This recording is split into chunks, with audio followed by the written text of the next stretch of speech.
Hello friends, welcome to பணமே மந்திரம் channel. இன்னைக்கு ஒரு ஸ்மால் பிசினஸ் ஐடியா பத்தி பார்க்கலாம். அதுவும் ஒரு ஈஸியா எப்படி ப்ராசஸ் பண்ணலாம், என்னென்ன மாதிரியான இன்கிரீடியன்ஸ் வேணும், இந்த பிசினஸ வீட்ல எப்படி செய்யலாம், ஃபேக்டரியா எப்படி ரன் பண்ணலாம், அதே மாதிரி இந்த ப்ராடக்டை எப்படி மேக் பண்ணலாம், எப்படி இந்த பிசினஸ ஸ்டார்ட் பண்ணலாம், மிஷின்ஸ் என்ன, மிஷின்ஸ் இல்லாம எப்படி பண்ணலாம், இன்வெஸ்ட்மெண்ட், ப்ராஃபிட், லைசன்ஸ், இப்படி எல்லா டீட்டெயிலும் இந்த ஒரு வீடியோல நீங்க பார்க்க போறீங்க.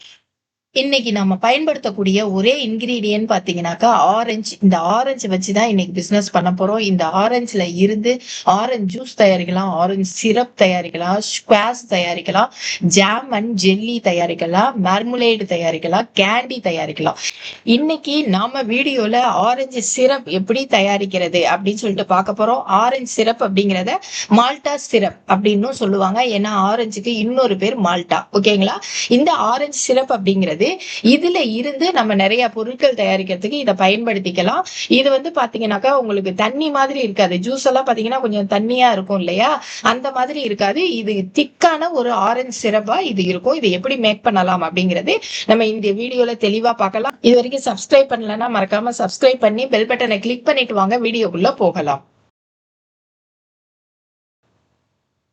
இந்த ஆரஞ்சு சிரப் மேக் பண்ணாக்கா என்ன யூஸ்ன்னு பார்க்கலாம். மில்க் ஷேக் தயாரிக்க, காக்டெயில்ஸுக்கு, ஐஸ் லாலிஸ்க்கு, பேக்கிங் டெக்னாலஜில, கன்ஃபெக்ஷனரியில, சாசஸ் தயாரிக்க, டெசர்ட்ஸ் தயாரிக்க, ஸ்குவாஷ் தயாரிக்க, இது எல்லாத்துக்குமே இந்த ஆரஞ்சு சிரப்பை பயன்படுத்துறாங்க.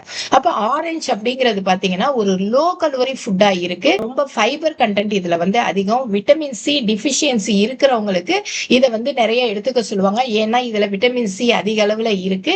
நம்மளோட இம்யூன் சிஸ்டத்தை இது பூஸ்ட் பண்ணுது. நிமோனியா ட்ரீட் பண்ணும்போது இந்த ஆரஞ்சு அப்படிங்கிறது ஒரு மிகப்பெரிய ஹெல்ப்பா இருக்கு. பிளட் பிரஷர் லெவல்ஸை வந்து மெயின்டைன் பண்றதுக்கு யூஸ் ஆகுது. ஸ்டமக் அண்ட் இன்டெஸ்டின் ப்ராப்ளத்தை ரெடியூஸ் பண்றதுக்கும் கேன்சருக்கு அகெயின்ஸ்டாகவும் இது செயல்படுது. இதுல ப்ராசஸ் பத்தி பார்க்கலாம். ஆரஞ்சு பழங்களை நல்ல மொத்த மார்க்கெட்ல நம்ம வாங்கிக்கணும். வாங்கினதுக்கு அப்புறம் அதை நல்லா கிரேடிங் பண்ணணும். கிரேடிங் பண்ணிட்டு, கிரேடிங் அப்படின்னா நல்ல பழங்களா நம்ம பிரித்தெடுக்கிறோம். பிரிச்சதுக்கு அப்புறமா அதை நல்லா வாஷ் பண்ணணும். வாஷ் பண்ணதுக்கு அப்புறம் ஆஃபா இதை கட் பண்ணணும். நம்ம வீட்டுல போய் ஜூஸ் போடுறது கட் பண்ணுவோம் இல்லையா, அந்த மாதிரி ஆஃபா கட் பண்ணணும். கட் பண்ணி இதுக்கான மிஷின்ஸ் இருக்கு. அதுல வந்து இந்த ஆரஞ்சு பழத்தை தலைகீழ வச்சுட்டு நம்ம இது வந்து ஜூஸ் பிழியக்கூடிய ஒரு எக்ஸ்ட்ராக்டர். இந்த எக்ஸ்ட்ராக்டர் மூலமா என்ன செய்யறோம், இதை வந்து பிழிஞ்சதுக்கு அப்புறம் நமக்கு தனியா ஆரஞ்சு ஜூஸ் வந்து நமக்கு கிடைக்கும். இந்த ஆரஞ்சு பழ தோல் இருக்கு இல்லைங்களா, இதுல கிடைக்கிறது இதெல்லாம் பாத்தீங்கன்னாக்கா கேட்டில் ஃபீடா இது வந்து நமக்கு யூஸ் ஆகுது. அதுக்கப்புறம் நம்ம சுகர் சிரப் தயாரிக்கணும். தண்ணியில சுகரை போட்டு மிக்ஸ் பண்ணணும். தண்ணி வந்து பாத்தீங்கன்னாக்கா 100 டிகிரி செல்சியஸ்க்கு நல்லா ஹீட் பண்ண தண்ணி, அதாவது கொதிக்க வச்ச தண்ணியா இருக்கணும். அதுல சுகரை சேர்த்து நம்ம நல்லா கிண்டணும். அதோட கொஞ்சோண்டு சிட்ரிக் ஆசிட் நம்ம சேர்க்க வேண்டியதா இருக்கும். இதெல்லாம் என்னென்ன அளவுங்கிறத நான் பின்னாடி உங்களுக்கு ஸ்லைடு கொடுத்துருக்கேன், நீங்க அதுல பார்த்து தெரிஞ்சுக்கலாம். சிட்ரிக் ஆசிட் சேர்த்து இந்த சிரப் வந்து நல்லா கொதிக்கணும். கொதிச்சதுக்கு அப்புறம் இதை தனியா நம்ம ஃபில்டர் பண்ணி வச்சுக்கணும். இந்த மாதிரி ஃபில்டர் பண்ணி வச்சதுக்கு அப்புறமா நம்ம ஏற்கனவே தயாரிச்சு வச்ச ஆரஞ்சு ஜூஸையும் இந்த சுகர் சிரப்பையும் ஒன்னா மிக்ஸ் பண்ணி திரும்ப ஒரு தடவை லேசா கொதிக்க விடணும். ஓகேங்களா?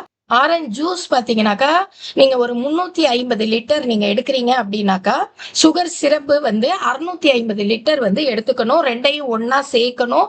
ஒரு ஓப்பனா ஒரு பெரிய வானலியில வச்சு அதை லேசா என்ன செய்யணும், கொதிக்க விடணும். கொதிக்க விட்டதுக்கு அப்புறம் ரொம்ப நேரம் கொதிக்கணும்னு அவசியம் இல்லை, லைட்டா கொதிச்சா போதும். அதுக்கப்புறம் இதுல பதப்படுத்தும் பொருளா நாம பொட்டாசியம் மெட்டா பைசல்ஃபைட் அது வந்து ரொம்ப கொஞ்சோண்டு சேர்ப்போம்.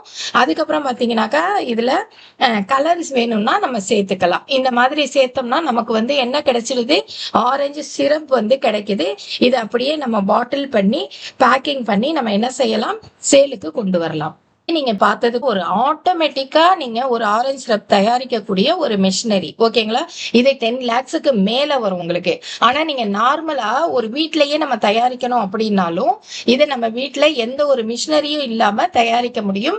நார்மலா ஆரஞ்சு ஜூஸை பிழிஞ்சு எடுத்து நம்ம சர்க்கரை பாகு தனியா காய்ச்சி ரெண்டையும் 350க்கு 650 அந்த ரேஞ்சில நம்ம ரெண்டையும் ஒன்னா கலந்து அதுல பதப்படுத்தக்கூடிய அந்த பொருளை நம்ம சேர்த்து கலர் சேர்த்தோம் அப்படின்னாக்கா நமக்கு இந்த ஆரஞ்சு சிரப் வந்து ரெடி ஆயிடும். ஓகேங்களா? இப்ப இதுல என்னென்ன பொருள் என்னென்ன அளவுல சேர்க்கலாம் அப்படின்னு பார்க்கலாம். ஆரஞ்சு ஜூஸ் நம்ம புளிஞ்சதுக்கு அப்புறம் எடுக்கிறோம் இல்லையா, அந்த ஆரஞ்சு ஜூஸ் நம்ம 1 லிட்டர் எடுத்துக்கிட்டாக்கா சுகர் சிரப்புக்கான தண்ணீர் பாத்தீங்கன்னாக்கா 1.5 லிட்டர் எடுக்கிறோம். சுகர் வந்து பாத்தீங்கன்னா 1.5 kg. 1.5 லிட்டர் தண்ணி எடுத்தீங்கன்னா 1.5 கிலோ சுகர் சேர்த்து ரெண்டையும் நீங்க தனியா கொதிக்க விடுவீங்க. அதுல சிட்ரிக் ஆசிட் சேர்ப்போம் இல்லையா, அது எதுக்குனாக்கா அந்த தூசிகள்லாம் மேல இருக்க அந்த அசடெல்லாம் எடுக்கிறதுக்கு. அது வந்து ஒரு 50 கிராம் சேர்ப்பீங்க. நீங்க ஒன்றையும் ஒரு 3 லிட்டர் ஆகுமா, 3 லிட்டருக்கு ஒரு 50 கிராம் சிட்ரிக் ஆசிட் சேர்ப்பீங்க. லாஸ்டா நம்ம சேர்க்கிறோம் இல்லையா, பதப்படுத்துறதுக்காக பொட்டாசியம் மெட்டா பைசல்பேட் கேக் சேர்க்கிறோம்.